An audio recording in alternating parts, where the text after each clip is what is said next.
स्वामी या बाबतीत असं म्हणतात की तुझं जे संकट आहे, तुझा जो काही त्रास आहे तो मला सांग. माझं असंही तुझ्यावर प्रचंड लक्ष आहे. म्हणजे तुझं काय चाललंय, तुझ्या आयुष्यात किती तुला दुःख आहे, तुला दुःख देणारे कोण आहे, त्रास देणारे कोण आहे, ह्याच्यावरही स्वामींचं बारकाईने लक्ष आहे. त्याच्यामुळे स्वामी म्हणतात की आजूबाजूच्यांना सांगून तो त्रास काही कमी होणार नाही.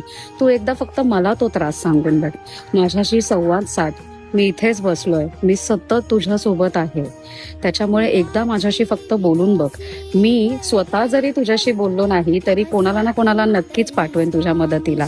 आणि तू माझ्यावर तेवढा विश्वास ठेवलास ना तर तुझे हे संकट अगदी आरामातपणे सहजपणे दूर होतील. त्यामुळे असं जर तुम्ही काही संकटात असाल तर एकदा फक्त स्वामींशी संवाद साधण्याचा प्रयत्न करा. म्हणजे मी माझ्या आयुष्यात आतापर्यंत तेच करत आली आहे. शांत बसायचं, ध्यान करायचं, त्यांचं नामस्मरण करायचं आणि त्यांना हे दुःख सांगून बघायचं. आणि